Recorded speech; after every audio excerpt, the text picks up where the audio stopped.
Pessoal, muito boa tarde. Bem-vindos a mais uma sessão da Service Design Network Chapter Portugal.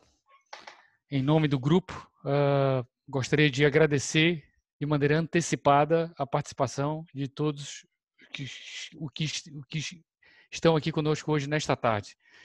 Lisboa hoje faz um dia quente, com muito sol, e estamos muito animados aqui para entregar mais uma sessão que vem como ser a última antes das férias de verão.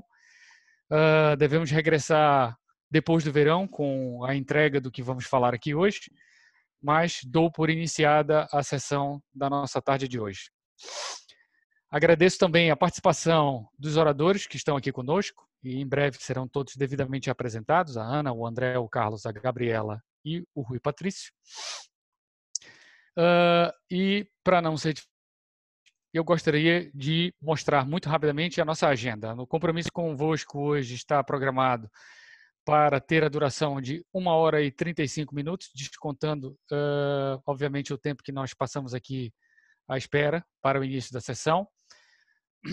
A seguir a minha fala, que é muito breve, teremos efetivamente o painel, que será moderado pela minha colega Laura.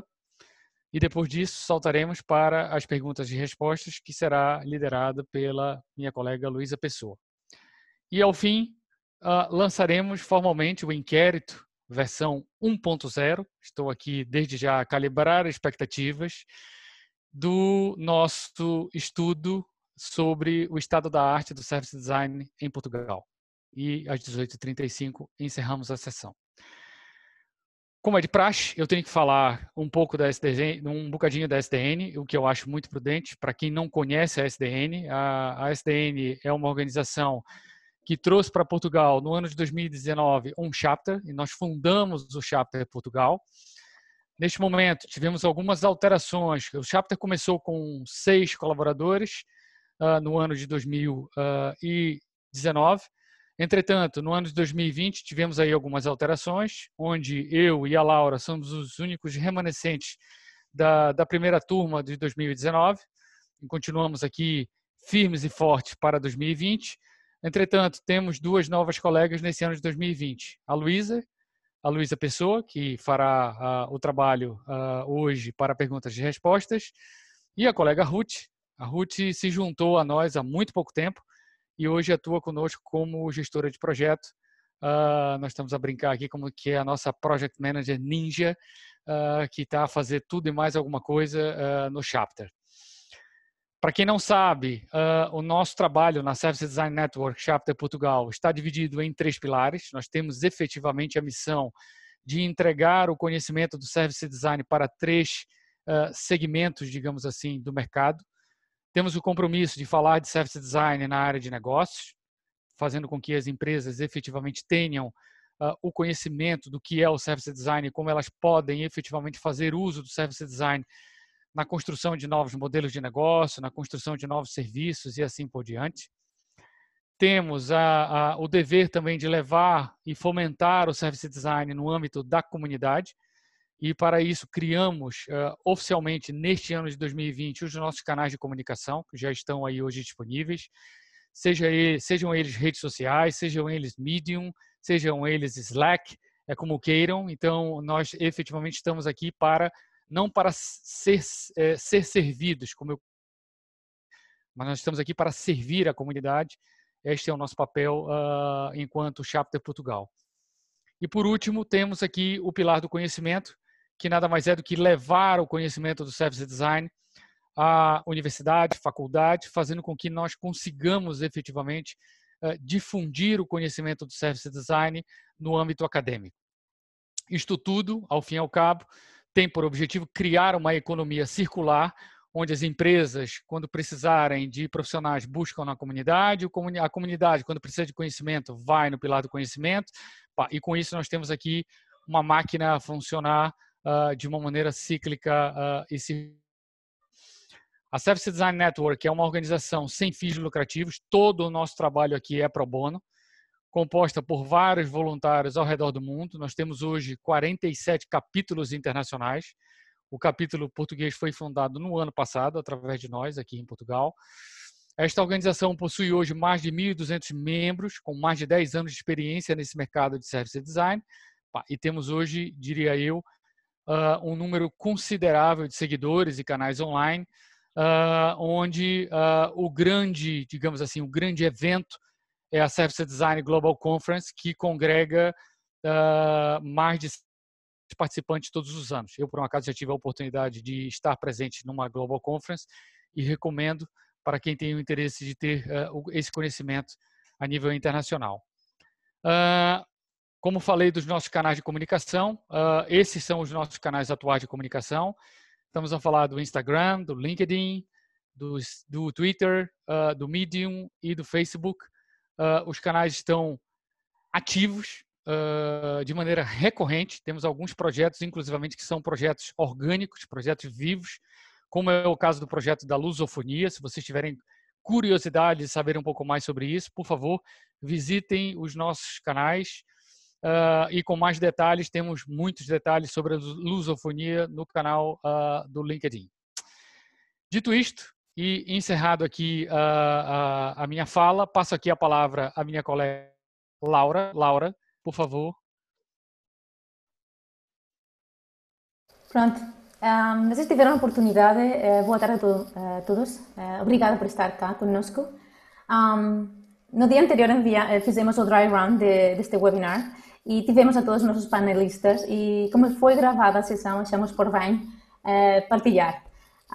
Porque era uma forma muito engraçada, interessante, divertida e muito fresca, não é? No bom sentido das palavras, que ficaram a conhecer das palavras dos próprios panelistas quem eles são.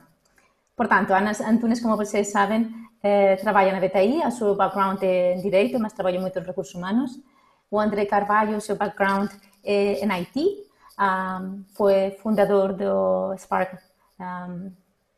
to Digital e agora é cofundador de Tangível. O Carlos Moreira tem o background de Service Design e está trabalhando na Deloitte Digital como Service Designer. A Gabriela Salinas é a nossa convidada especial, ela vem de México, ela percebe-nos perfeitamente, mas ela optará por falar espanhol, porque senão ficaria a falar como eu, e não, como é suficiente, a falar portunhol. A Gabriela, como disse, ela é de México, ela é cofundadora da Service Design México e também da conferência Front Stage. Ela trabalhou muito no setor financeiro e bancário como Service Designer. E o Rui Patrício, que está como professor auxiliar na IAD, coordenador do SDE Lab e tem experiência de formação aqui, está a dar formação como professor, mas também com o Politécnico de Milano. Apresentado o painel, por que este painel e não outro? Pronto, Ana Antunes, como trabalha na BTI, é o mundo das startups e queremos essa perspectiva. O André Carvalho e o Carlos Moreira representam o mundo da consultoria com uma vertente mais macro e outra mais nacional. Deloitte está espalhado pelo mundo inteiro, não é? E, portanto, pode aportar essa perspectiva também. A Gabriela Salinas é porque foi a nossa inspiração para o inquérito que depois apresentará a Luísa. E o Rui Patrício é componente académico. Portanto, vamos lá. Vamos começar o painel a seguir. Então, das 116 pessoas que se inscreveram, recebemos mais do que 40 perguntas. Na altura, quando fizemos a análise, tínhamos 100 pessoas inscritas e foram as 40 perguntas partilhadas. Agrupamos essas perguntas todas em 5 temas que vocês estão a ver cá. Elementos básicos de Service Design, como está o mercado no momento atual, quais são os desafios que nós encontramos perante a entrega do Service Design no mercado em que estamos, que a realidade é noutros países, e nós gostaríamos, obviamente, de ouvir a palavra da Gabriela, mas também de outros painelistas que têm trabalhado fora de Portugal, e qual é o futuro. Dali, criamos 8 questões. Essas questões são as que apresentaremos ao painel. Depois passaremos às perguntas que vocês podem já partilhar na secção de Q&A, que a nossa colega Luísa está lá a ajudar-vos e saludar-vos e recolher-vos todas. Vamos lá, então. Então, para esta primeira pergunta, que faz parte do apartado de Basics, Mauro? Sorry. A pergunta é, o que é Service Design? E aqui temos um ângulo interessante, que é o que estamos aqui à frente de nós. Temos que considerar o Service Design como uma forma de fazer consultoria diferente do que foi feito até agora. E aqui gostaria de convidar ao André para começar a abrir o painel. O que acha, André?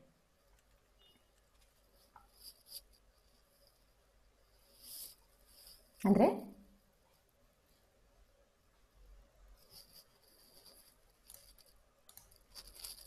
Não sei se temos o André. Não temos o... André está no mute. Estás em mute, André. Estou mute. Se calhar, entretanto, o André tem um problema. Queria convidar então a Gabriela. ¿Cómo lo ves, Gabriela? Acá está. Gracias, Laura. Y hola a todos. Pido disculpas primero por no hablar portugués. Voy a intentar hablar portuñol. Creo que son herramientas y también es una metodología. Creo que son ambas cosas. Para mí, Service Design es una manera holística de resolver problemas. Especialmente problemas complejos, problemas sistémicos, de todo tipo, pero creo que especialmente servicios, porque los servicios es algo complejo, ¿no? Y creo que por eso muchas empresas y muchas consultorías lo han tomado como metodología, pero creo que no es lo único. Lo platicábamos en el Dry Run, que en realidad el diseñador ha tomado muchos elementos de muchas disciplinas de diseño, y hay business design, y hay investigación, y hay UX, user experience, customer experience. Hay muchas cosas que hay por ahí que podemos tomar metodologías, y creo que el service designer tiene esta capacidad de dar un paso atrás, ver el big picture y poder resolver problemas en muchos puntos. Por eso creo que ha tenido esta relevancia. Muchas gracias. Quería abrir a otros panelistas, dado que André por enquanto tiene algún problema técnico. Si Carlos, o Rui ou Ana se querem aventurar. Eu posso dar o meu contributo.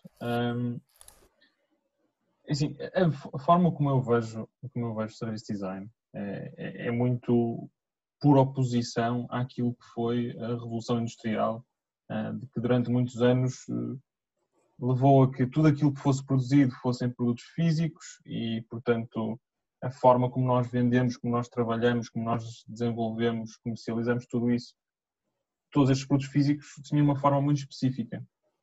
E com a evolução da economia para uma área de serviços, acima de tudo, nós hoje em dia, Portugal é um exemplo crasso disso, a nossa economia está baseada acima de tudo em serviços, a forma como nós vendemos, trabalhamos, operamos as organizações para entregar-se para entregar valor, não pode ser visto da mesma forma do que quando produzimos um carro, um brinquedo, seja o que for. E para mim, e a minha formação em Service Design na Faculdade de Engenharia da Universidade do Porto é muito engraçado porque, efetivamente, pegaram em tudo o que era gestão da produção e cadeiras, ou seja, teoria mais relacionada com mecânica, e substituíram por serviços. Portanto, tudo o que era gestão ficou e tudo o que era manufatura e indústria foi substituído por serviços. E, efetivamente, é isso que eu vejo no Service Design, uma lógica de olharmos para os serviços. E eu trabalho muito com serviços financeiros, trabalho quase a minha carreira toda exclusivamente com serviços financeiros, e há um desconhecimento grande nos serviços financeiros, enquanto serviços puros, digamos assim, então, mas como é que nós nos organizamos? Como é que nós entregamos valor ao cliente? Como é que nós sabemos o que é que o cliente quer? Como é que nós construímos esse valor e o entregamos corretamente? Como é que nós monitorizamos isso?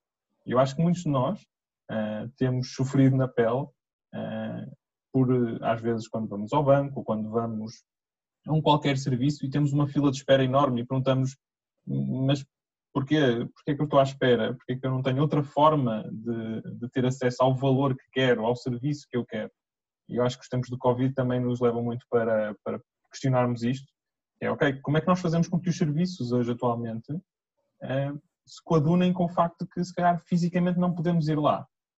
E, de repente, agora estamos todos a pensar, ok, vai tudo para online. Mas como é que se faz ir para online? Como é que as pessoas acedem a isso?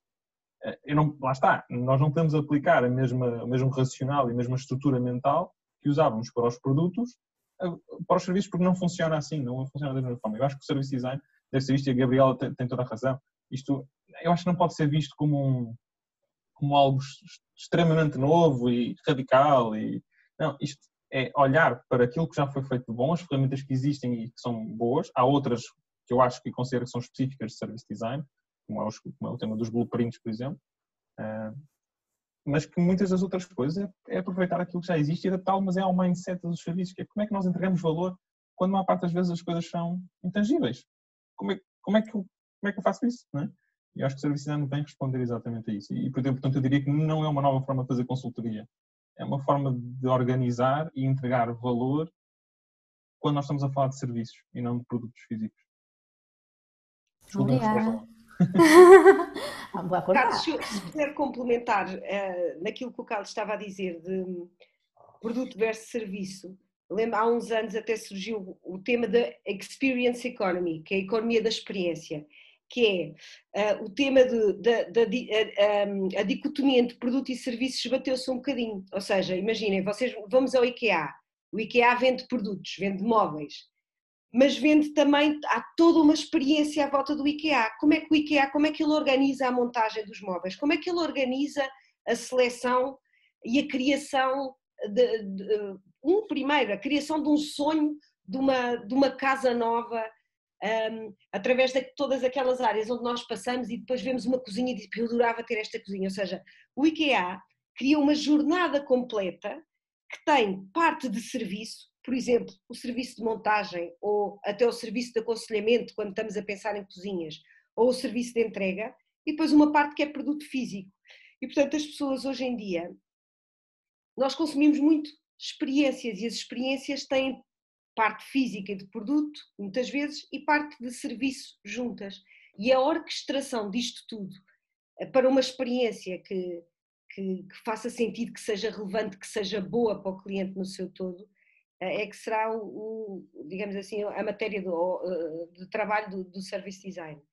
E como dizia, como dizia há bocado a Gabriela, tem a ver com, se calhar, um processo e um conjunto de ferramentas que nos permite olhar holisticamente, que nos permite, primeiro, se calhar, o olhar holisticamente, perceber quem são todos os stakeholders que estão envolvidos neste serviço, compreender e buscar com empatia quais são as perspectivas de cada um, o que é que cada um precisa, o que é que cada um quer, e depois o tema de vamos então criar qualquer coisa de novo e testá-lo a seguir.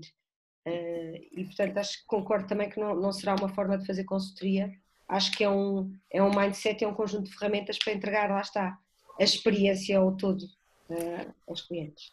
Vamos avançar. Também eu acho que vamos avançar. Só, se calhar, de dar mais um contributo, só rapidamente. Okay. Relativamente a este tema, eu estou perfeitamente de acordo convosco. Eu só gostaria de acrescentar um aspecto que penso que poderá ser importante, que é a questão do contexto. E a questão do contexto tem a ver com a cultura. Hoje falava-se, ainda se fala bastante, do Human-Centered Design. Hoje estamos a falar do Culture-Centered Design. Porquê? Porque atender ao aspecto cultural específico dos nossos utilizadores é um aspecto cada vez mais crítico na forma como nós desenhamos. E se estamos a falar em service design, podemos estar a falar, obviamente, no desenho mais orientado para os serviços, mas quando falamos de Product Service System, estamos a falar muitas vezes, a Ana está a falar do caso IKEA, obviamente que estamos a falar de serviço, não é? Componentes e blocos que são específicos dentro de um contexto cultural que pode ser determinante para a forma como nós entregamos o que nós queremos desenhar. E esse aspecto, se calhar, depois podemos aprofundar um pouco mais outras questões. Muito bem. Acho que se vamos avançar. Laura, deixa-me então, posso? Podes. Laura, posso? Podes. Ok. Eu sei que me deste a palavra em primeiro lugar, mas o meu computador deu-me deu-me aqui uma partidinha, portanto tive que sair e voltar. Olhem, eu não sei se não vou discordar um bocadinho. Do meu ponto de vista, o Service Design é um elemento que passa a ser obrigatório na forma como fazemos consultoria. Porquê que eu digo isto? Porque há muito tempo que as empresas dizem que estão focadas no seu cliente, que têm um foco no cliente, que o cliente primeiro, etc, etc, etc. E esse sempre foi um tópico que, obviamente, as consultoras ou os departamentos internos de Business Development abordaram. E o que eu acho é que o Service Design vem preencher um gap, que é o entender como é que se aborda esse problema. Portanto, qual é a forma correta de abordar um problema estratégico de como é que eu me foco verdadeiramente no meu cliente. E a forma certa é com técnicas, Human-Centered Design, enfim, já falamos nisso, mas Service Design. Obviamente se for um serviço, mas estou de acordo com a Ana, porque quando é um produto, o produto fornece uma experiência também. Portanto, na prática é a mesma coisa. Ou seja, para mim o Service Design está num nível estratégico e faz parte da nova forma de oferecer consultoria aos clientes. Ótimo. Vamos para a seguinte. Temos 8 preguntas e meia agora. Esta es interesante. ¿Cuál está porque esta leva un aspecto teórico a realidade pura e dura? Qual é a receptividade das empresas ao Service Design? Como eles reagem? Mas peço ao painel que falem desde uma perspectiva diversa. Como reagem as pequenas e médias empresas? Como reagem as startups? Como reagem as big corporates? Como reage o governo? André, a ver se agora funciona. Vá. Vá lá. Olha, muito obrigado. Olha, nós a experiência que temos na Tangível é que a generalidade dos nossos clientes, e tendemos a trabalhar com clientes de alguma dimensão, a generalidade dos nossos clientes não procura o Service Design pelo Service Design. E, portanto, procura pelos problemas que efetivamente têm. E depois, quando nós propomos uma abordagem de Service Design, a receptividade é enorme, porque, como eu dizia antes, eu acho que preenche um gap existente, que é como é que eu resolvo aquele problema, como é que eu consigo efetivamente perceber qual é o foco no meu cliente. E é com este tipo de técnicas que penso que a coisa se resolve. Por isso, sistematicamente os nossos clientes, mesmo que não conhecessem as técnicas, o termo, etc., quando entendem qual é a abordagem e, acima de tudo, quais são os potenciais resultados, a receptividade é muito grande. Essa é a nossa experiência. Obrigada. Quem se quer juntar? Ana? Sim, posso complementar aqui um bocadinho.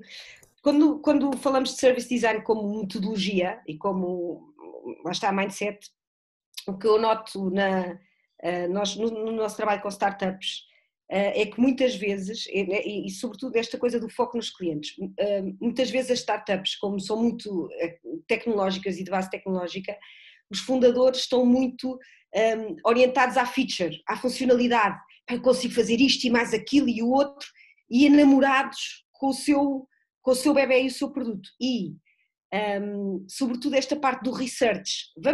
Isso é espetacular o que tu aí tens, mas alguém quer isso? Qual é o problema mesmo que isto resolve? Onde é que a pessoa está quando tem esse problema? Porque é que esta é a melhor solução?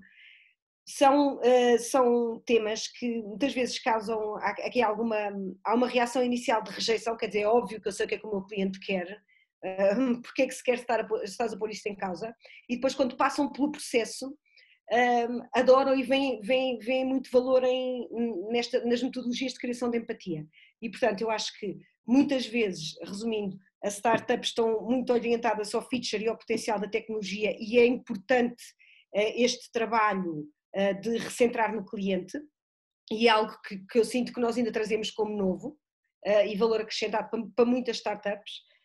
Grandes clientes, a receptividade ao service design, o que eu sinto honestamente, há uma moda do design thinking e, portanto, há muitos clientes que vêm e querem design thinking, mas depois não querem mesmo implementar design thinking, querem ouvir falar e ter uma formação rápida. E depois o que às vezes sinto que acontece o design thinking é tão entusiasmante às vezes para as pessoas que cria a expectativa de trabalhar de forma diferente e abre a mente de tal forma às pessoas que estão nas organizações, cria muito entusiasmo inicial, e é preciso fazer o trabalho a seguir nas organizações, que é o trabalho mais difícil, que é depois então conseguir dar continuidade a esta forma de trabalhar e conseguir que ela dê frutos. Isso depois já é uma mudança cultural e é uma coisa que demora mais tempo e exige mais esforço. E aí eventualmente nós ainda não estamos em Portugal muitíssimo maduros nessa... Já chegaremos lá. Eu estou a ver que o Carlos está a sorrir. Estou a sorrir porque a Ana está a tocar aqui num ponto que é engraçado nesta questão, que é a receptividade versus a adoção.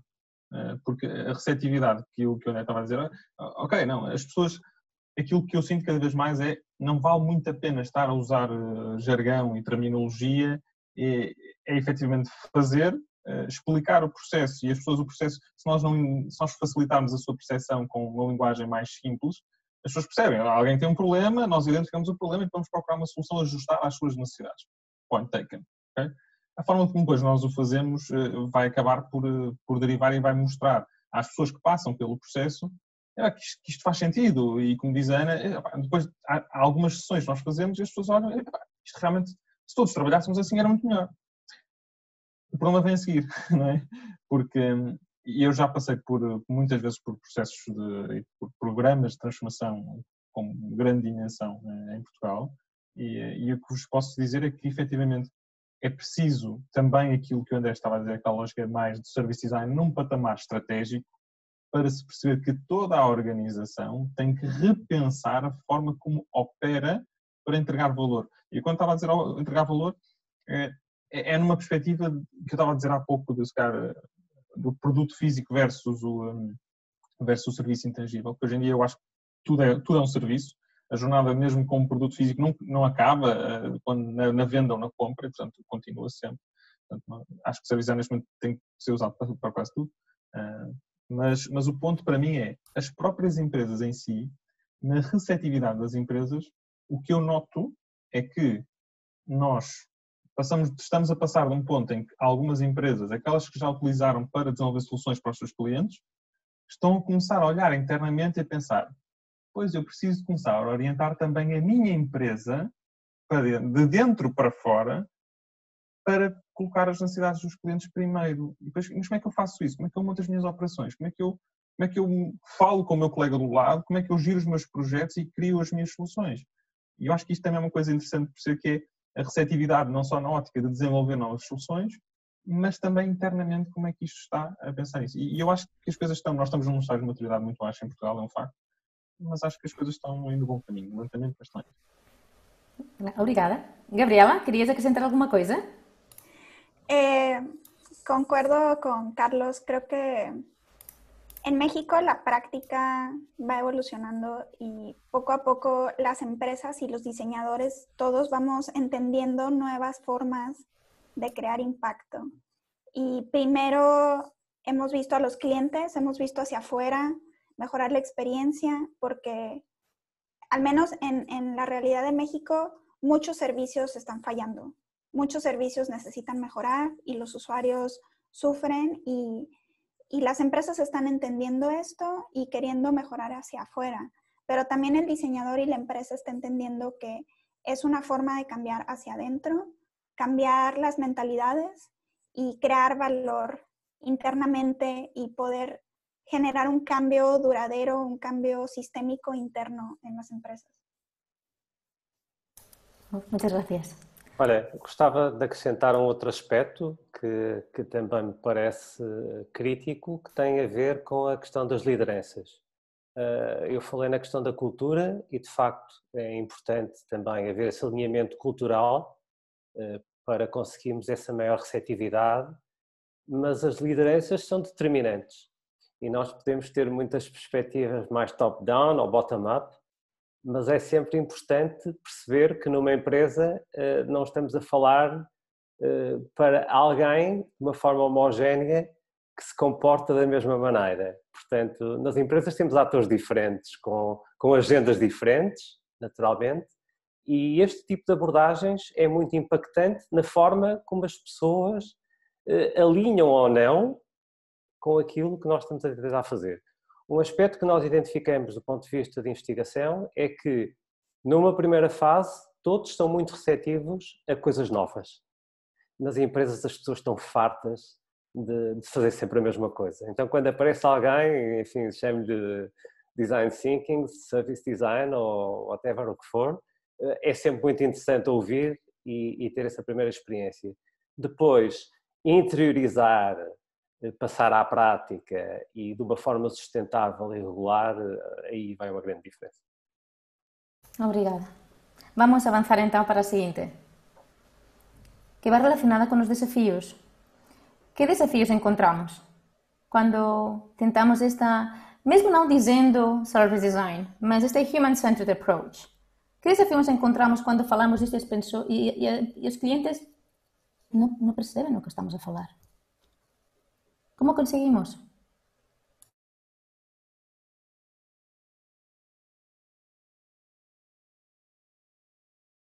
Eu posso pronto, tomar aqui a dianteira, Ok. que é a minha opinião. Eu acho que quando as pessoas, o maior desafio é efetivamente nós estarmos a apresentar uma coisa diferente, porque tal como o Rui estava a dizer e bem, isto é tudo muito bonito quando a coisa parece gira, não é? Quando a coisa parece nova e tipo, isto parece-me interessante, eu já ouvi falar de umas coisas destas, numas gartas, numas IDCs, há pessoas a falar sobre isto e dizem que isto é giro, que é interessante. Eu até posso fazer um workshop, posso fazer um projeto piloto, mas é sempre numa ótica de muito exploratório, só de ir a palpar terreno, digamos assim. Eu acho que o desafio é nós conseguirmos quase que garantir que temos exemplos concretos em determinadas indústrias e que há uma partilha de conhecimento dentro de comunidades como esta, que aqui está hoje. Eu acho que é fundamental que nós consigamos reutilizar e dizer, ok, este serviço neste momento está a funcionar desta forma porque passou por um processo deste estilo. Mais do que até o próprio vendedor do service design, seja ele consultor, seja o que for, é haver um reconhecimento de uma prática de que isto não sou eu que estou a dizer, há uma lógica global que olha para isto e que é reconhecido no mercado para fazer isto. Eu acho que esse para mim é o maior desafio, que é eu não estar a apresentar algo novo, eu estar a apresentar algo que está reconhecido no mercado e que tem resultados e que a academia diz, pá, o caminho é por aqui, a concorrência diz, pá, o caminho é por aqui. E muitas das vezes o facto de nós aplicarmos service design e não necessariamente falarmos muito sobre isso, faz com que quando nós apresentamos e o chavão não é reconhecido e portanto há aqui aquela retração de, pois não sei, não estou confortável. O resultado vai correr bem, mas temos é que conseguir passar isso. Eu acho que é essencial o trabalho de comunidades como a SDM também para conseguirmos disseminar esse conhecimento. Obrigada. Complementar, reconheço completamente o que o Carlos disse, aquele tal desconforto, mas misturado com curiosidade, não é? Ou seja, é interessante, mas de qualquer das formas não estou completamente habituado. Portanto, reconheço que efetivamente é preciso ter case studies, histórias concretas, resultados concretos. Uma dificuldade muito específica que eu vejo, mas muito sistemática, é que os nossos interlocutores no topo das empresas muitas vezes são muito analíticos, não é? São pessoas com mente muito estatística. E quando vamos ao detalhe e, por exemplo, falamos sobre componentes da técnica ou dos passos que vamos executar, que passam por amostras pequenas, porque estamos a trabalhar em qualitativo e não apenas em quantitativo, essa parte muitas vezes é bloqueante. Mas espera lá, você vai falar com 5 pessoas, 10, mas porquê é que não fala com 5.000? Assim é muito melhor, não é?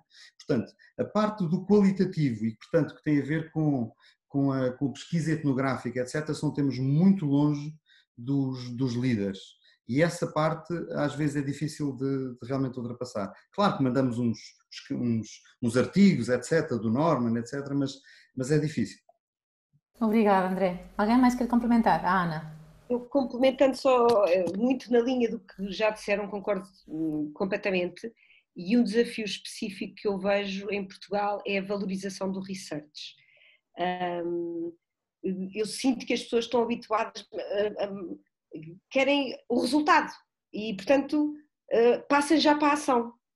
E este tema da pesquisa etnográfica, de observar pessoas em ação, observar pessoas em contextos diferentes, para retirar daqui muitas vezes conhecimentos que, ou até direções que não eram aquelas que o cliente estava à espera e indicações que não eram aquelas que o cliente estava à espera como indicação, são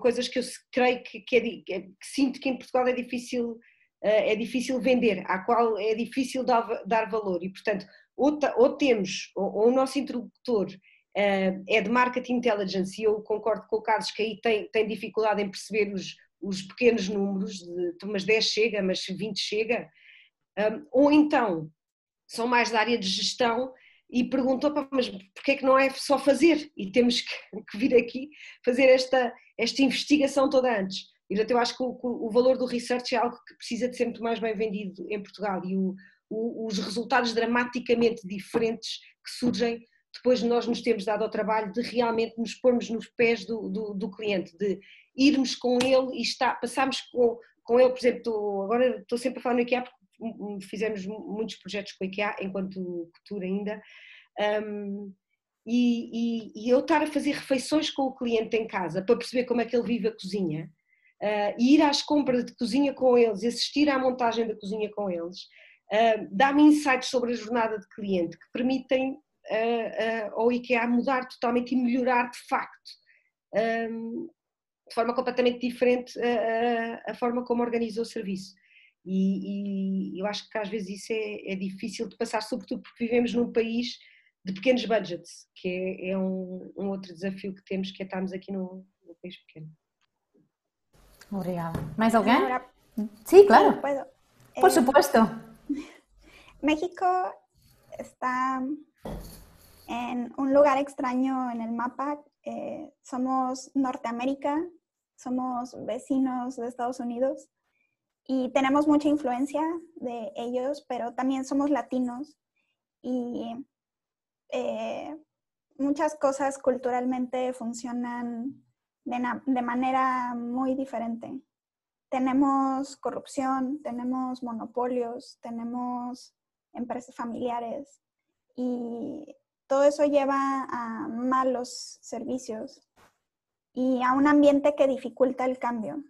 Y puedes leer estos casos de estudio de Europa increíbles, algunos proyectos incluso que lees en estos casos de estudio que tienen oportunidad de cambiar ciudades enteras, que ves que en Finlandia hicieron algo de innovación urbanista para toda la población y comparas con México y tan solo la Ciudad de México tiene 4 veces más personas que todo Finlandia y la escala es diferente y para nosotros no hay antecedentes, no hay ejemplos de éxito, no hay educación formal de service design y eso dificulta mucho explicarlo, venderlo, dar ejemplos, pero también tenemos ventajas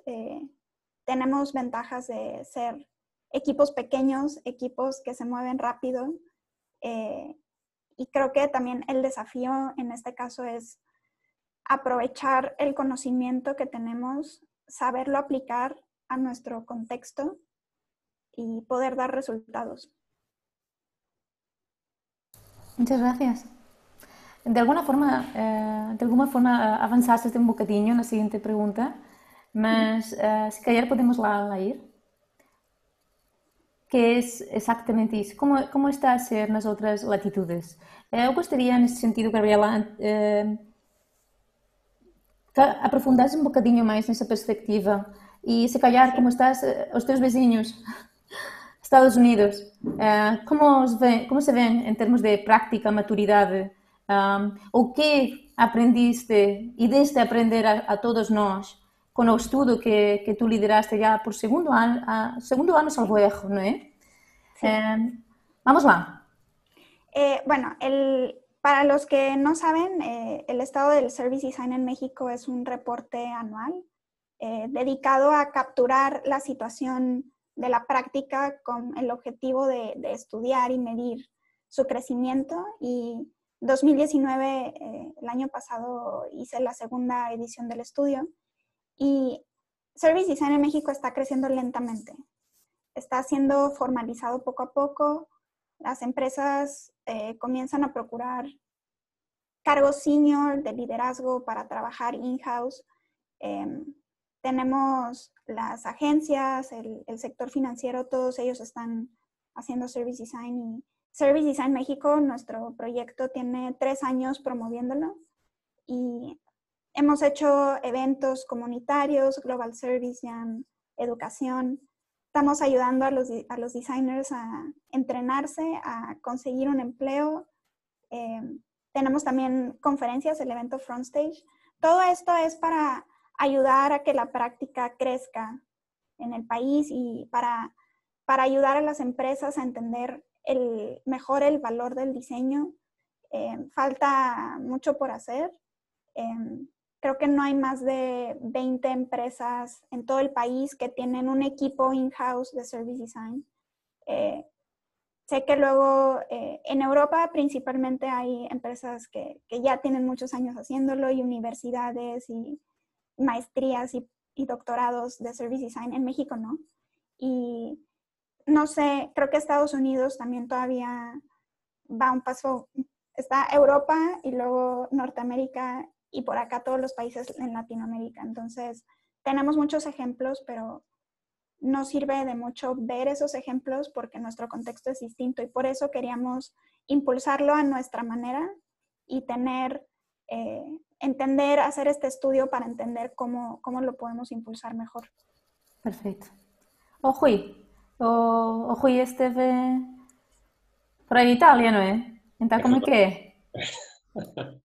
É verdade, também a experiência aí também é muito interessante a este nível. Há, digamos, em Itália vive-se design, não é? Acho que há um grande umbrella que é o design e depois, enfim, temos um conjunto de disciplinas que estão extremamente ligadas e na escola onde eu trabalhei e estudei e de alguma forma o Politécnico de Milão tem, digamos, uma latitude muito grande do ponto de vista de abordagens e de pessoas de todo o mundo. Mexicanos, América Latina, enfim, Colômbia, Peru, enfim, muitos países e tem aquela cultura latina. Portanto, eu olho para a Europa e vejo os nórdicos, o participatory design, a forma de participação que vai levar, digamos, ao desenvolvimento de abordagens de service design, também bastante robustas, mas também o lado mais latino, mais italiano, que de alguma forma também se olharmos para Milão é o norte da Europa, não é? Quer dizer, nós estamos a fazer grande diferença do ponto de vista da forma como se utilizam as coisas. Ainda que em Itália, aqueles aspectos que eu reforçava, da questão do contexto cultural, da forma como nós abordamos, digamos, os utilizadores, os clientes, tem obviamente um conjunto de aspectos mais específicos que em alguns casos se aproximam muito também a Portugal. Eu acho que nós sentimos as mesmas coisas. Nós tivemos agora um projeto com o Politécnico também, um projeto de Portugal, IAD e Politécnico de Milão, onde tivemos também estudantes e profissionais a trabalhar e houve ali uma intimidade muito grande relacionada também com esta proximidade cultural e a forma de olhar para o design. Okay. Outro aspecto também que se calhar faz sentido é o papel do design na forma de proporcionar aos utilizadores a forma de se expressarem também emocionalmente. E esse aspecto emocional, que também às vezes quando falávamos daquelas questões mais quantitativas e da dificuldade de entender este tipo de abordagens, são coisas mais difíceis de explicar. Portanto, o contexto cultural internacional, também quando eu falava, por exemplo, a forma que nós nos expressamos e traduzimos essas emoções, como é que as conseguimos desenhar, é completamente oposto, neste caso, quando olhamos para o mercado nórdico, não é? Quando temos colegas e participamos em projetos com suecos ou com finlandeses. Muito bem. Não sei se os outros panelistas tenham experiência em outros países ou têm tem um contacto aprofundado com outras culturas em que está o Service Design e que está a ser aplicado o Service Design, tem uma perspectiva de maturidade. A minha pergunta aqui seria para todos os panelistas, mas aqueles sobretudo que não têm falado, se têm essa perspectiva de outros mercados, de outros países, onde há Service Design, como compara Portugal e esse outro país? Como está a balança? Ele está mais para cima? Nós estamos mais para baixo? Quais seriam aquelas diferenças que vocês encontraram? Não sei se a Ana, o André ou o Carlos gostariam de falar. Eu posso dar aqui uma chega. Quando nós olhamos para... nós estamos a falar dos nórdicos, certo? A nível europeu há um destaque muito grande. E eu aqui vou falar um bocadinho sobre a experiência que passei na Dinamarca, onde os conceitos que nós falávamos sobre Service Design, para aqueles que já os conheciam, e eram muitos por comparação com Portugal, as coisas faziam-se, era a forma como se trabalhava, normal, não havia nada de surreal. Para aqueles que não reconheciam aquilo que nós estávamos a falar, a postura e a forma como abordavam essa mudança e adotavam era significativamente diferente. E eu diria que, nesse aspecto, acho que, por um lado, o conhecimento está muito mais disseminado, porque existem muito mais agências, um trabalho muito mais aprofundado feito, não numa lógica só de grande empresa, mas muitas PMEs a procurar trabalhar e desta forma, e olhar para o cliente com olhos de ver, o que depois se traduz numa maturidade muito elevada. Eu acho que, pelo menos da minha experiência, eu acabei por ver em empresas maiores, mais incumbentes, digamos assim, mais legacy, uma realidade diferente, mas que depois reconheci, depois olhando para outras experiências também na Dinamarca, que efetivamente estão num patamar diferente, e Portugal tem muito por onde andar. Sim, eventualmente poderá estar melhor do que outros países, mas mesmo assim acho que temos um bom caminho para percorrer. Obrigada. O André parece querer falar. Certo. Eu não tenho uma experiência longa, grande sobre outros países, mas tenho um ou outro data point que talvez possa ser interessante. Alguns dos nossos clientes são o braço português de grandes grupos. Estou a falar de banca, de seguros, etc. E já não é a primeira vez, nem nada que se pareça, que nós, depois de começarmos um projeto que tem uma abordagem human-centric, perguntamos se isto é prática no head office ou noutros países, e nos dizem que não. Portanto, Portugal garantidamente está muito pouco maduro ainda nestas áreas, mas não é para mim óbvio que esteja tão atrás de todos os outros, pelo menos nestes grupos, e enfim, de facto a amostra não é grande, mas pelo menos nestes grupos não há evidência de que seja pelo menos emanado do head office uma forma de trabalhar que chegue cá, funciona até um pouco ao contrário, que é a sucursal portuguesa acaba por ser mais inovadora. Muito bem. E achava que a Ana também queria dizer qualquer coisa, não era? Não sei se tenho muito a acrescentar, porque eu não tenho experiência fora, tenho mais colegas de fora com quem de vez em quando vou trocando ideias. E a sensação que eu tenho da parte deles, e porque estava a pensar também, tendo em conta aquilo que o Rui há bocadinho disse, é que, por exemplo, países anglo-saxónicos e países nórdicos, eu tenho a sensação, por exemplo, Reino Unido, que estão num estádio de maturidade bastante à frente. E eu estava aqui a pensar, quando o Rui falou na participatory design e participatory leadership, eu não sei se não tem a ver com isto, com culturas talvez mais pragmáticas e menos hierárquicas. Há um estudo cultural que é o de Hofstede, da distância hierárquica, e quanto menor a distância hierárquica entre quem tem muito poder e quem tem pouco poder numa sociedade, em geral, mais inovadora é essa sociedade. Portanto, a inovação pode vir de vários sítios.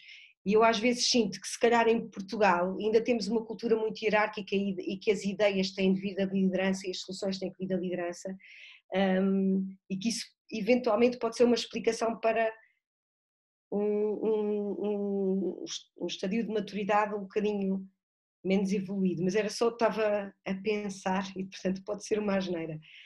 Mas eu converso com colegas, eu sinto que países anglo-saxónicos e nórdicos que, de facto, é algo que não se põe em causa quase, que é mais conhecido e, portanto, é mais fácil de vender. Laura, deixa-me só dizer uma coisa, posso? Que é, Ana, eu acho que efetivamente há uma relação, e olhando para aquilo que o André estava a dizer, eu sinto a mesma coisa, e pergunto-me se não é uma questão de dimensão das organizações. Nós tendemos a trabalhar com organizações extremamente grandes, em que essa hierarquia e esse distanciamento é brutal, e pronto, e no caso de empresas em que o head office está, inclusive, noutro país ou noutro continente, bem, isso ainda fica mais difícil. Eu acho que essas empresas são aquelas que provavelmente têm as maiores dificuldades, são aquelas que têm um maior distanciamento de tudo aquilo que nós estamos aqui a falar. E, portanto, fica-lhes mais difícil para implementar o que quer que seja, porque lá em cima, e o André estava a dizer isso, e eu concordo inteiramente, lá em cima são os senhores que foram ensinados de que o analítico é que ganha, o PNL é que manda nisto tudo, e isto é uma questão de números e de massas e de cálculo, e não necessariamente um tema de experiência e de contextos, não, isto é aplicar a mesma fórmula em quantos mais sítios for possível. Isto lá está, vem da revolução industrial. Tá? Nós temos aqui uma máquina e é tentar maximizar a forma como esta máquina cria valor. E eu acho que, pronto, efetivamente, se calhar, empresas ou culturas com realmente uma distância menor na hierarquia e mais participativo, como estava a dizer o Rui, efetivamente isso nota-se. Eu acho que passa por aí. Obrigada. Vamos ir avançando. Só mais um tema que pode ser também importante, que tem a ver com a questão dos alunos, da formação e da educação no design. Porque se olharmos para essas sociedades, e estamos a falar de Itália, do norte da Europa, eles são exportadores de conhecimento em design. E se nós olharmos para o nosso país, eu acredito, o André falou, e de facto nós em algumas coisas conseguimos ser fantásticos e inovadores, e se calhar faz cá coisas que não se faz noutros países, mas de facto na prática nós olhamos e vemos os nossos recursos, a forma como nós temos formação específica nesta área, e olhamos e vemos 2, 3 escolas, 2, 3 cursos em Portugal, que dão boa formação em design. Eu já não quero ser tão específico em service design, não é? Mas quer dizer, e conhecemos-los pelas mãos. E esses alunos não têm necessariamente, digamos, capacidade de ser exportados esse conhecimento. Ao contrário de outros países, onde há fornadas de conhecimento de alunos com boa formação que são exportados para todo o mundo. E esse pode ser um bom indicador também para ver a maturidade do ponto de vista do que é a formação e a educação no serviço de design. Obrigada. Voltaremos ao assunto da maturidade, mas desde outra perspectiva. Mas por enquanto vamos avançar a seguinte pergunta. Vamos ao mundo digital. Porque o digital traz os seus desafios para todos, incluídos os service designers. E aqui vai a pergunta, então como temos nós a fazer? Que estratégias temos de usar? Eu gostaria que nesse sentido o tema digital, Carlos, se quiseres tocar um bocadinho ali. Sim. Confesso que tem sido para nós um desafio grande quando estamos nos projetos. Agora a questão de não podermos fazer workshops, não estarmos cara a cara, não termos a capacidade de fazer essa dinamização, essa facilitação, que para mim é fundamental quando estamos a lidar em contexto de uma sessão de trabalho em que temos, no caso de bancos, por exemplo, temos alguém que está do jurídico, alguém da área comercial, alguém da área do marketing, alguém da área do produto, alguém da área de comunicação, alguém da área do pricing, do risco, seja o que for. Todas estas pessoas dentro de uma sala, acho que por muito interessantes que sejam ferramentas digitais de co-criação, e há uma série delas excelentes, atenção, eu acho que elas estão a preencher um papel agora com a questão do Covid, excelente. E eu acho que podemos passar por aí. Eu acho que tenho para já que há uma dificuldade em dizer que nós vamos ter ferramentas para trabalhar isto tudo. Acho que vamos ter ferramentas para algumas coisas. e acho que elas vão nos ajudar efetivamente no mundo digital. A cocriação em si é uma grande mais-valia.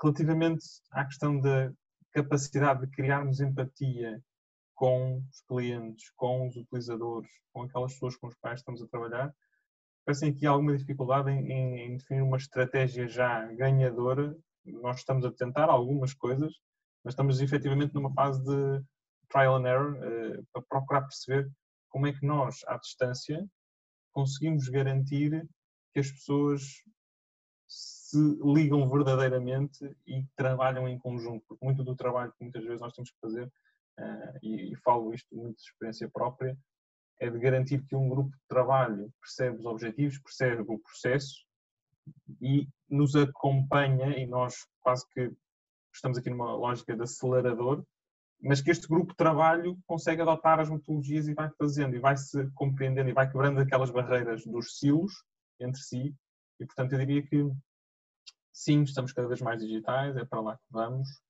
mas também me questiono, e também por acaso tenho muita curiosidade para saber a resposta dos restantes panelistas, porque acho que ainda não tenho uma resposta, tenho algumas ideias, mas ainda não tenho uma resposta para como é que nós podemos dar a volta no mundo digital a esta necessidade tão grande. Vamos a isso. Obrigada, Carlos. Gabriela, eu gostaria de saber como está a acontecer as coisas em México e o Carlos apontou um aspecto importante que também foi trazido nas perguntas, o COVID.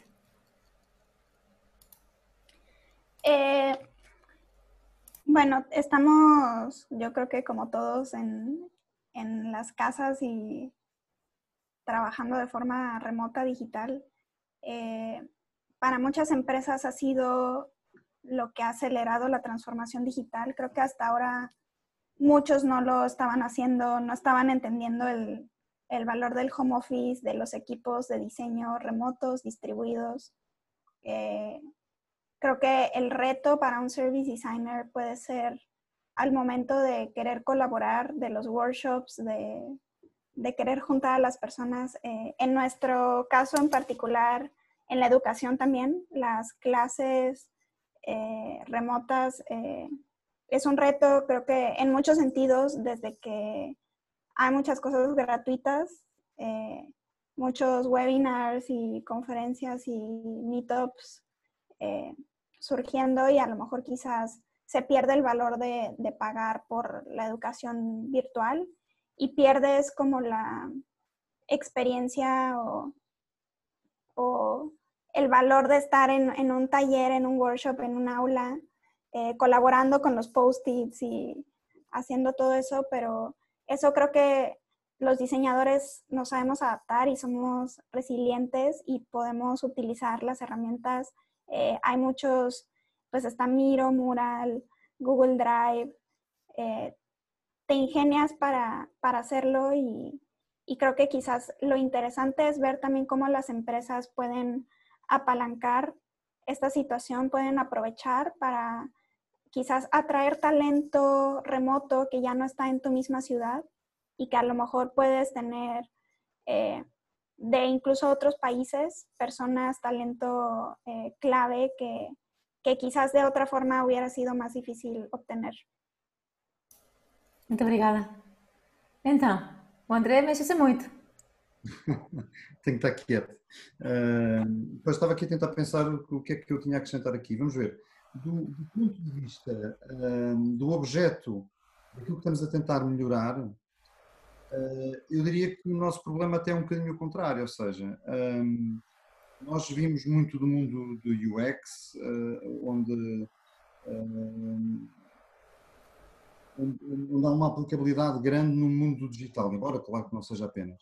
Mas por vezes encontro-me a conversar com clientes sobre explicar-lhes que para melhorar um serviço que não é digital ou que não é todo digital, também se pode utilizar as mesmas técnicas ou pelo menos a mesma abordagem.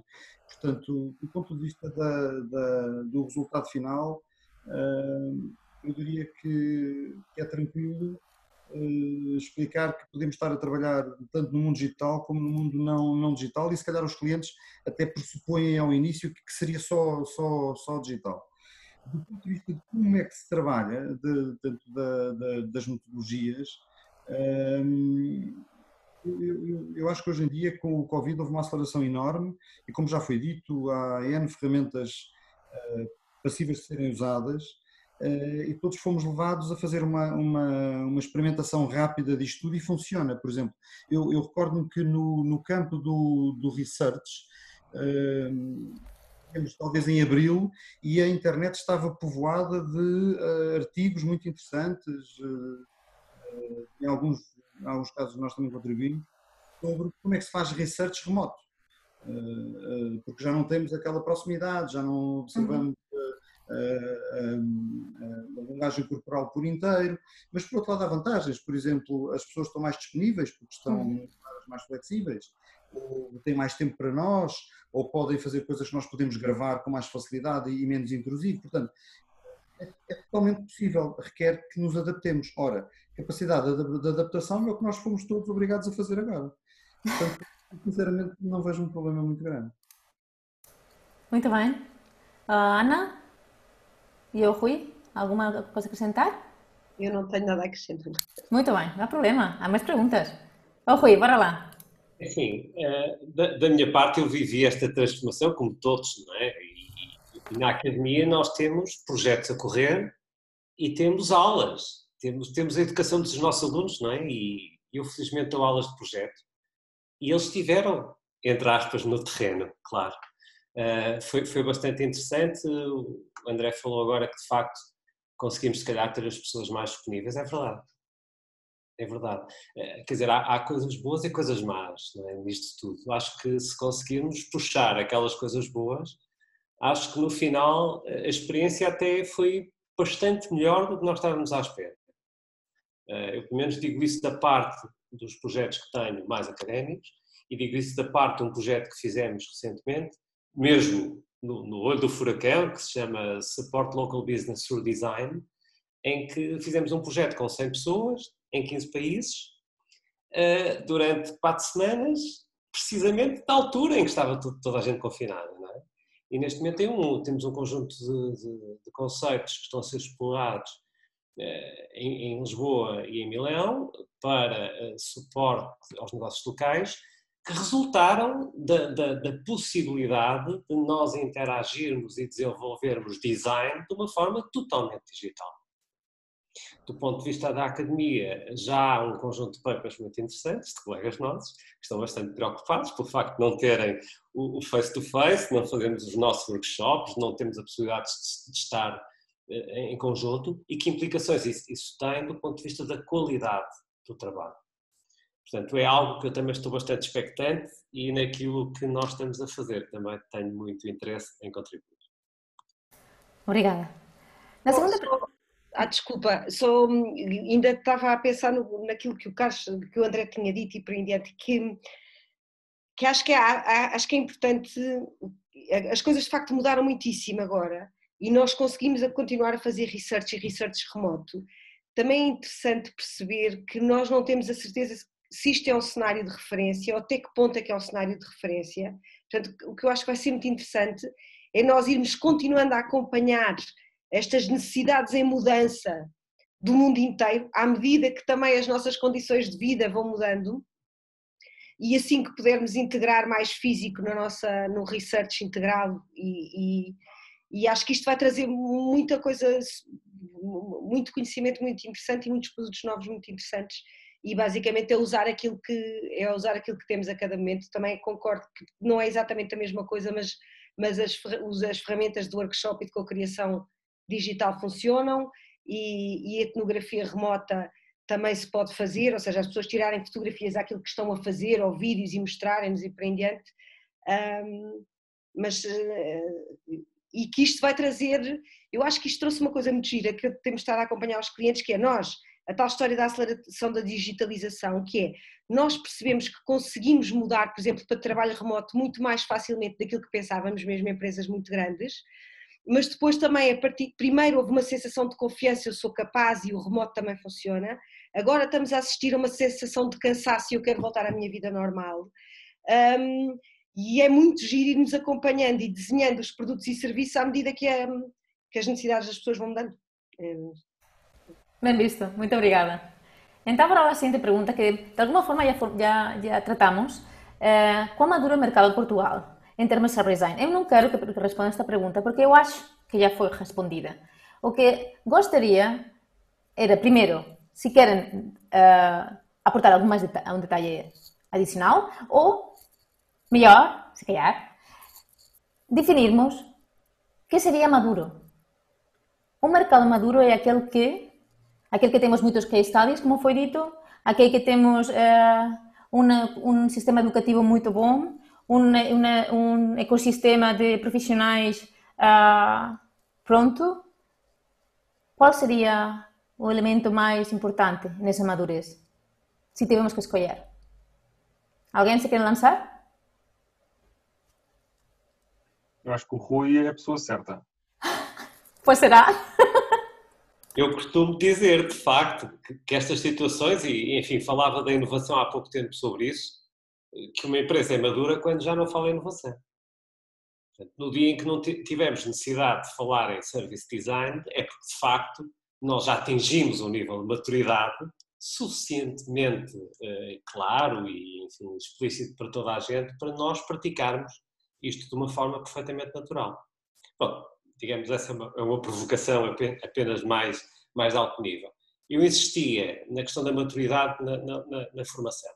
Ou seja, é maduro quantos designers, quantos service designers são formados em Portugal? Quantas escolas estão neste momento a dar formação de mestrado e doutoramento nesta área? Iremos saber, se calhar, com o Isto é um indicador que será extremamente importante para avaliar, em comparação com outros países, com outros mercados, o nível de maturidade deste tipo de disciplina. Então, deixa-me aqui avançar. Obrigada por aceitar o desafio. Não, vou deixar. Deixa-me só. Não vou deixar. Porque eu... está bem. Não vou deixar. Para a próxima. Vamos avançar. Que faltam 5 minutos para as Q&A e há muitas perguntas que estão a ser votadas. E quero dar tempo a isso, está bem? Peço desculpa. Se é um bocado assim, mauzinha. Pergunta rápida. Que sectores estão a contratar service designers? André, bora lá. No nosso caso é muito simples. Estive a ver antes que setores é que já nos contrataram este tipo de serviços. Eu diria que no setor financeiro garantidamente, setor dos seguros, retalho e também alguma saúde. É onde nós estamos, ou seja, variado. Podemos ser mais concretos? Se não podemos, pode ser que não podemos. Pois não sei, só entrando em detalhe em cada projeto, mas o que eu acho é, estes setores que eu falei são setores onde há muita pressão por inovar, portanto onde a concorrência está muito forte e o tema da transformação digital também está muito em cima da mesa. Portanto, estão mais eventualmente abertos a abordagens novas e, portanto, a serem menos conservadores, como já foi aqui dito, e, portanto, de alguma forma arriscar um pouco mais. Essa é talvez a única explicação que de facto encontro. Obrigada. Não sei se é o Carlos ou a Ana, que tem muito contato com as empresas? Sim. Eu diria mais ou menos os mesmos setores e ontem estava a pensar, eu acho que há dois padrões que são interessantes, que são, por um lado, por exemplo, setores como a saúde e até outros ligados à construção e por em diante, onde os clientes estão, em primeiro lugar, pelo menos tipicamente daquilo que é a nossa experiência, são grandes empresas e, portanto, com capacidade de investimento. E depois são empresas que estão a passar de um modelo B2B para... Não estão a passar, mas interessa-nos passar a ser mais B2C. Por exemplo, farmacêuticas tinham uma relação direta com médicos e querem agora criar uma relação com o paciente. Como é que eu inovo para além da molécula e como é que eu crio uma relação e acrescento valor à jornada do paciente? Por exemplo, com o aumento do DIY, Pinterest e as pessoas a tomarem mais um papel mais ativo na decoração da sua casa e no arranjo da sua casa, também há empresas que tipicamente eram mais vistas como construção e que estavam a olhar mais para os retalhistas e por em diante e que agora querem passar a ter uma relação com o consumidor final. E portanto eu sinto que há que este é um grupo de tipo de setores que tem interesse agora renovado no Service Design, que é, ou um interesse novo no Service Design, que é, eu tinha se calhar um contacto antes com especialistas e agora quero passar a ter com o público em geral que eu não conheço, e como é que eu crio uma relação, como é que eu crio produtos e serviços que interessam, e também setores ou empresas cujo modelo de negócio está mais a ser posto em causa ou pela forma, ou pelo lifestyle de hoje, ou pela entrada digital, ou pelo que quer que seja. Mas quando o meu modelo de negócio está a ser posto em causa, eu preciso de criar um novo modelo de relação com os meus clientes, e isto também é um... Obrigada. Rápido, Carlos.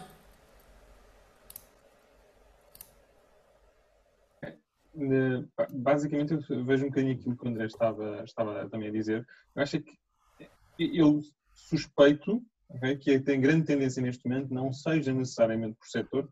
Eu acho que a pessoa que se colocou aqui a pergunta estaria provavelmente à espera de uma resposta orientada a um setor específico. Eu acho que aquelas grandes empresas, os grandes incumbentes que ficaram muito tempo sem fazer nada e têm uma estrutura muito pesada, são aqueles que neste momento, se calhar como a Ana diz, eu tenho que arranjar qualquer coisa, eu tenho que me reinventar e, portanto, eu preciso de alguém que me ajude a olhar para aquilo que eu faço e, se calhar, fazer de uma forma diferente. Mas ajude-me a pensar como é que isto pode ser de forma diferente. O que para uma empresa mais pequena, se calhar é mais fácil porque são necessariamente mais ágeis do que empresas com dezenas de milhares ou centenas de milhares de colaboradores. Obrigada. Vamos à última e abrimos a Q&A. Qual é o nosso futuro? Para onde é que vamos? Eu sei que estamos com o Covid, se calhar isso está a desafiar qualquer possível perspectiva. Acham que podemos responder esta pergunta ou deixamos ver estes 6 meses a seguir e passamos a Q&A? Claro, eu vou aproveitar esta pergunta para dizer uma coisa que há bocado não consegui dizer. Que é, eu acho que para onde vamos, e está relacionado com o tema da maturidade, de alguma forma, acho eu, é que nós, do ponto de vista de service design, eu acho que, sim, eu acho que acaba por ser em Portugal, é a forma como nós estamos a levar as coisas, uma perspectiva de termos, se calhar, por força de termos poucas pessoas formadas, ou por comparação com outros países, acho que nós vamos acabar por fazer um trabalho de formação on the job daquilo que vai ser o próximo trabalho de muita gente. E nessa perspectiva, acho que cada um de nós que aqui está nesta conversa, eu acho que suspeito para a Gabriela possa também ser algo ligeiramente semelhante, que é o trabalho que os poucos vão fazer e ter impacto nas organizações e por consequência nos clientes, vai levar a que as pessoas dessas organizações repensem, se calhar eu poderia também adotar, eu também posso fazer isto. E eu acho que a grande vantagem do service design, para mim, no fazer, no executar, é que os outros olham para nós e isto é quase que alguém que vai com a tocha à frente e diz, olha, é possível, e não é preciso ser criativo, não é preciso ser um gajo altamente inovador, não é preciso ser ninguém especial com uma skill nata, digamos assim. E, portanto, eu acho que o service design em Portugal, se calhar, não vai passar por uma maturidade de academia, digamos assim, tão rapidamente quanto nós gostaríamos, mas vai acabar por uma disseminação mais orgânica dentro das organizações e as pessoas sentirem-se, isto, efetivamente, eu até posso replicar isto. Acho que é por aqui que vai o service design em Portugal. Obrigada. Eu vou fechar aqui o painel e vou passar o turno à Luísa para dar resposta às perguntas da nossa audiência. Está bem? Agradeço imenso a paciência comigo.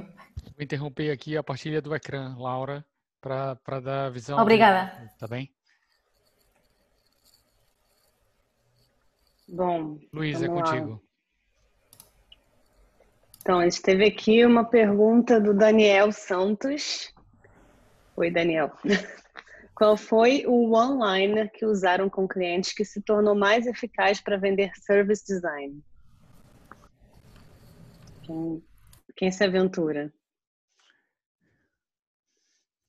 Eu não tenho one-liner. Eu acho que o que vende, há bocado estávamos a falar dos analytics, quem compra de ser um perfil muito analítico e orientado ao negócio, o que vende é números. E então projeto X parecido com o seu gerou 20% mais de vendas. Isto é o que faz abrir os olhos de toda a gente. Não tendo isso, e o online era uma coisa muito boa, que não dá trabalho, é só um online, nós lançamos e aquilo vende supostamente. Não tendo isso, eu acho que a história do Carlos, que o Carlos mencionava há bocado, é ter um pequeno... Eu observei o seu negócio durante uma tarde, um dia, olha, deixa-me fazer uma observação durante um dia e eu venho cá trazer 2 ou 3 coisas. E, portanto, ter um teaser e trazer uma perspectiva nova ou qualquer coisa que ele não sabia sobre o seu próprio negócio, eu acho que também ajuda muito a vender.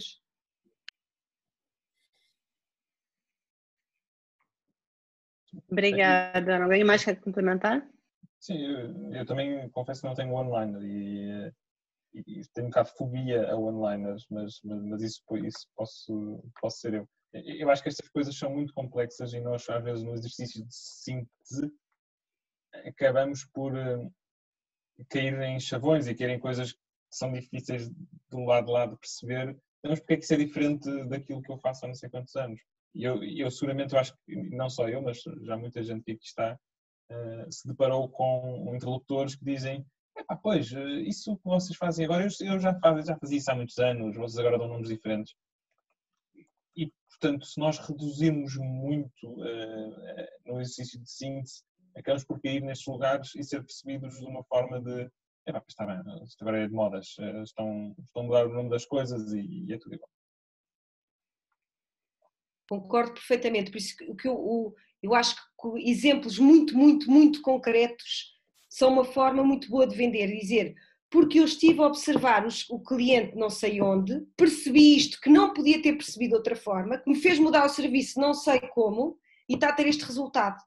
E, portanto, eu acho que o mais concreto é aquilo que mais inspira e mais mostra sentido de possibilidade aos outros. Tipo, ok, agora percebi porque é que isto é diferente. Boa. Vamos então aqui passar para a próxima. Também é do Daniel. É recorrente e reconhecida a tensão entre especialistas de diferentes áreas que podem ter que trabalhar em conjunto a criação, gestão ou manutenção de serviços, produtos ou conteúdos, tais como gestores de produto, visual designers, UX designers, information, content, service designers, como os design leaders, e aí ele brincou aqui com o Carlos, como recomendam que se explore essa tensão de forma a obter melhores resultados? Quem quer falar rapidamente sobre... Se calhar eu tomo aqui a dianteira. Vamos lá ver. O que falta muitas vezes é um entendimento comum sobre o que é uma abordagem human-based, portanto, um human approach. E nós costumamos fazer alguns workshops ou formação, ou o que seja, muito inicial nessas coisas e é muito interessante ter alguns desses públicos que o Daniel mencionou, pessoas do IT, pessoas do marketing, pessoas de gestão, etc.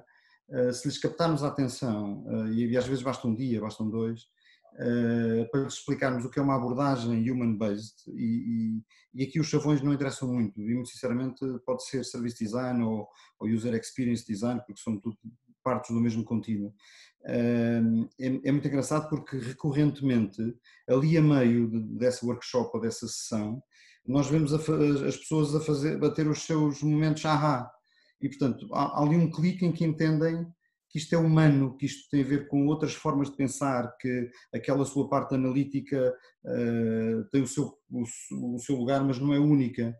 Portanto, há este passo atrás que muitas vezes é preciso dar. Caso contrário, o que nós vemos é que conseguimos ser entendidos por uns e não por outros. Normalmente é isso. Alguém quer complementar? Vamos para a próxima. Acho que eu tenho forçosamente de complementar pelo facto da pergunta me mencionar. Portanto, não.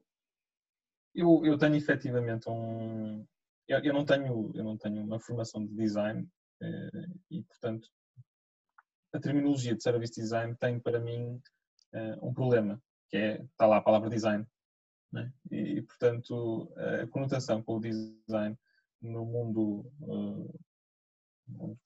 dos negócios, da economia, principalmente para as grandes empresas, há um desconhecimento muito grande e há uma confusão muito grande do que é que significa design. E nos últimos tempos, efetivamente, como o Daniel estava aqui a colocar, todas estas coisas que aqui estão, é content design, é visual design, é UX design, é service design também, tudo é design, e depois para alguém que não consegue sequer perceber o que é design, de repente é tudo e aparece tudo agregado.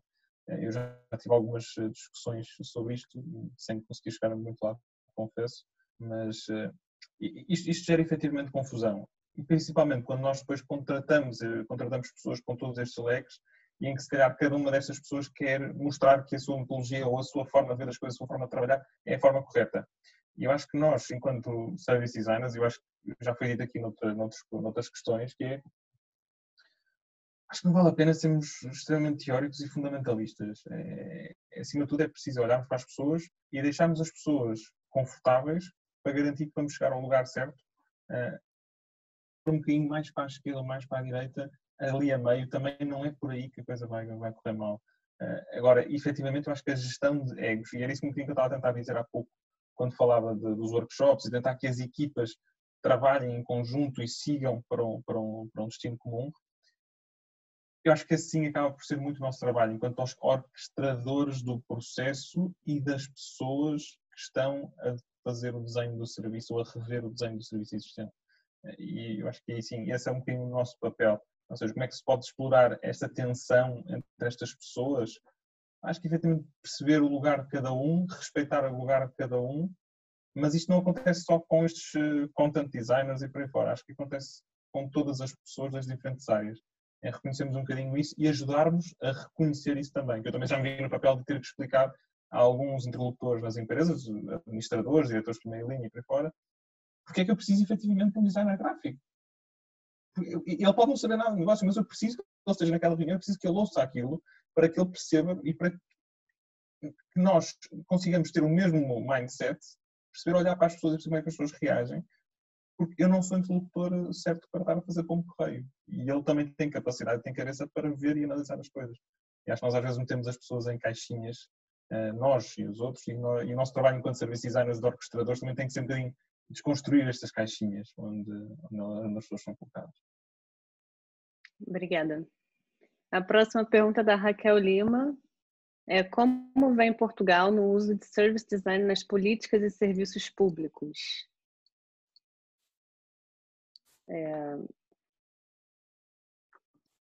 Aqui a gente não tem ninguém muito focado especificamente nos serviços públicos, né? Mas como é que vocês veem essas questões? Vocês trabalham, que tem clientes do serviço público também, trabalham em projetos públicos? Não sei se alguém quer tomar a dianteira neste.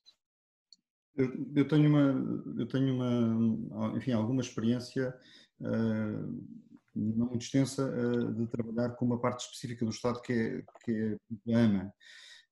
Eu acho que a AMA claramente sabe o que está a fazer a esse nível. As pessoas que lá estão têm esta abordagem human-centric ou citizen-centric, se quisermos naquele caso. E tudo o que eu tenho visto lá, iniciativas como a LabX, etc., parecem muito adequadas. A questão é a dimensão, não é? É quanto a que poder é que eles têm, que capacidade é que eles depois têm para escalar. E aí acho que há muito a fazer.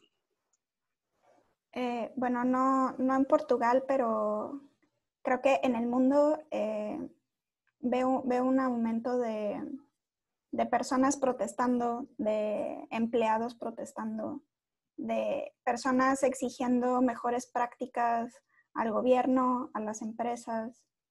Creo que también COVID ha hecho más evidente tantas cuestiones sociales que precisan ser abordadas por los designers, pero recordando que no lo debemos hacer solos.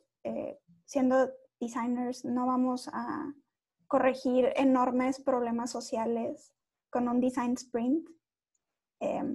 Debemos colaborar y en México falta mucho. Creo que todavía nos falta llegar al gobierno y poder implementar estas metodologías ahí para ayudarlos también a generar ese cambio, porque casi todos los diseñadores están en las empresas, en las startups, y hay que entrar a gobierno. Bom, então vamos para a próxima, que será a nossa última. Infelizmente, a gente não vai conseguir responder a todos. Se vocês quiserem, no finalzinho, responder por escrito, fiquem à vontade. Mas a última questão aqui é da Sofia Pérez. Vivemos num contexto com um ritmo muito acelerado de evolução e adaptação de produtos e serviços. Por norma, o processo de service design implica tempo e disponibilidade das pessoas. Como motiva um cliente a manter a confiança na equipe de service design durante o projeto? Como é feita a gestão perante a expectativa do cliente?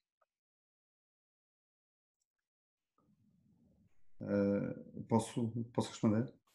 Pode. Para já, viva, Sofia. Eu isto acho que é muito simples, acho que já alguém também falou um bocadinho sobre isto, talvez o Carlos, que é, temos de ser muito adaptáveis, ou seja, eu não sei dos projetos de service design que a Tangível já fez, se algum cumpriu o ciclo absolutamente by the book, ou se na prática nós aplicamos partes do ciclo àquilo que o cliente queria, não é? Portanto, e recordo-me claramente de alguns casos onde se calhar já fizemos algum research, menos do que queríamos, mas mais do que há 2 anos seria possível. Portanto, isto claramente é muito difícil colocar numa situação real um ciclo A a Z de service design, com empatia, com ideação, com prototipagem, etc. Tudo de uma vez by the book. Temos é que saber e ter, enfim, aqui a capacidade de nos encaixarmos com estas metodologias human-centric naquilo que o cliente quer e eventualmente fatiar as coisas. Olha, agora estou a fazer isto.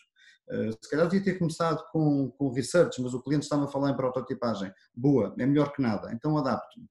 Portanto, é desta forma, acho que nos temos que ir adaptando. Eu posso complementar um bocadinho, ou acrescentar talvez, que eu concordo com o André, é exatamente isso, às vezes temos que simplesmente adaptar e perceber que, ok, o que estamos a fazer agora não é o ideal, mas é efetivamente melhor do que temos de ter feito há 2 anos ou que fizemos efetivamente há 2 anos. E, portanto, esse progresso é natural. Mas, pelo menos eu, da minha experiência do lado de consultoria especificamente, nós procuramos fazer projetos das duas uma. Ou o cliente tem efetivamente um interesse por formar as pessoas que estão a trabalhar numa determinada equipa, numa determinada área, e as áreas que surgiram ultimamente com os programas de transformação digital são um exemplo disso. Ou então simplesmente é-nos pedido, temos um briefing claro que é para trabalhar e desenvolver um determinado produto ou serviço, ou testar um determinado produto ou serviço. E claro que essa pressão existe. Muitas vezes nós sacrificamos um conjunto de coisas e que deveriam ser feitas de outra forma, mas a mensagem que nós procuramos passar sempre é de ok, nós até podemos fazer isto depressa, mas nós vamos bater mais à frente. Nós não vamos há coisas que nós não vamos ver agora, não vamos descobrir agora, mas que nós vamos bater lá mais à frente. Vocês têm que ter consciência que ao tirar, o tapete não estica, não é? E portanto, se nós tiramos de um lado, vai aparecer o problema lá mais à frente. E aquilo que eu tento passar muitas vezes a mensagem é isto pode ficar muito bonito do ponto de vista de UX, UI, e isto até pode fazer sentido, mas se nós não fizermos uma boa research, mais à frente, quando nós formos para o terreno, é que vocês vão ver isto a doer. Agora, o que eu acho é que muitas das vezes há uma necessidade das empresas por mostrar algo, já está na rua, já cá está, e acabam por, que é a minha maior mágoa de muitos projetos que já fiz, que é uma medição incorreta ou curta do sucesso das coisas. Ou seja, aquilo está cá fora, a administração conseguiu abanar com as suas bandeirinhas, de que, ok, nós estamos a fazer coisas, vejam lá, mas que depois, quando chegamos à prática, as coisas não descolam, não escalam, não crescem. E as pessoas pensam, mas isto até é giro, até está com bom aspecto, mas não cresce, o que é que se passa? Passa-se que lá atrás alguém cortou as vasas àquilo que era preciso ser feito. E isto sim, acho que é a grande diferença, é a grande dificuldade que nós temos neste momento, é como é que nós conseguimos explicar quando muitas das vezes a accountability, mesmo das pessoas lá mais para cima, não está associada aos resultados reais, passados 2, 3, 4, 5 anos, mas a sua accountability está no Mas produziste, está cá fora, está terminado o projeto. E eu já tive situações em que tive de dizer às pessoas: acho que vocês não estão a perceber bem, isto agora já não é uma lógica de projetos. O produto e o serviço, quando são criados, depois têm que ser geridos, têm que ser mantidos. Isto não terminou. Esta coisa do, já está feito, check positivo, está verdinho. Pá, malta, isto não é assim que funciona. Mas, Não pronto, acaba ali, né? é um bocadinho o meu take. Obrigada. Bom, a gente vai encerrar então as Q&As. Infelizmente sobraram algumas questões aqui. Obrigada a todo mundo que mandou as perguntas. Vou compartilhar mais uma vez o ecrã aqui. Vamos Luísa. voltar a partilhar aqui só para falar um pouco do inquérito para vocês e encerrar. Como foi falado lá no início, hoje a gente está começando esse projeto, que é um projeto a gente está muito empolgado, é um projeto ambicioso para a SDN, que é o primeiro inquérito para avaliar o estado da arte de Service Design em Portugal. E pode passar, por favor, Mauro. Então, o objetivo desse inquérito é justamente identificar em que ponto se encontra o Service Design em Portugal, né?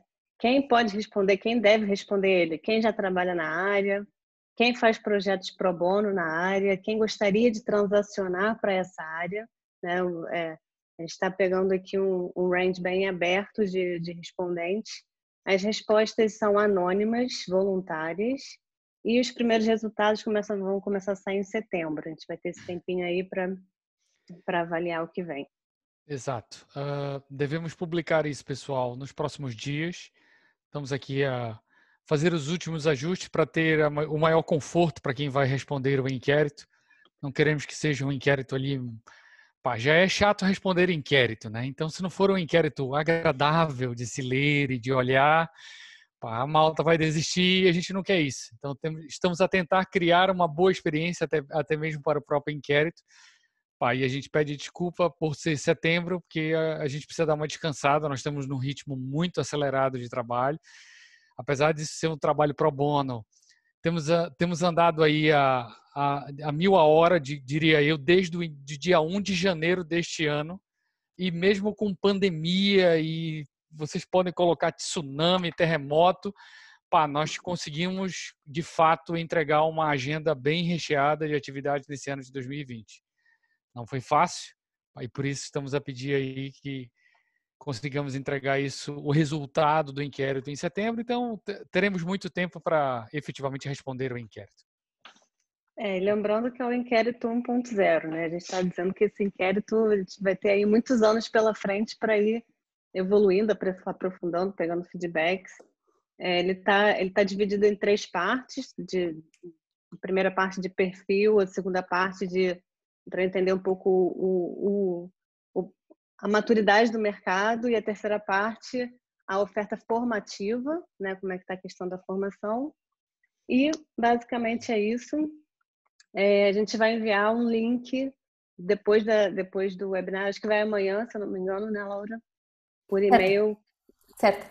Por e-mail, pelo e-mail do Eventbrite, para todo mundo que participou e se inscreveu no webinar, vai receber um link com o inquérito. Então, contamos com a participação de todo mundo, foi muito bom iniciar esse projeto aqui com vocês.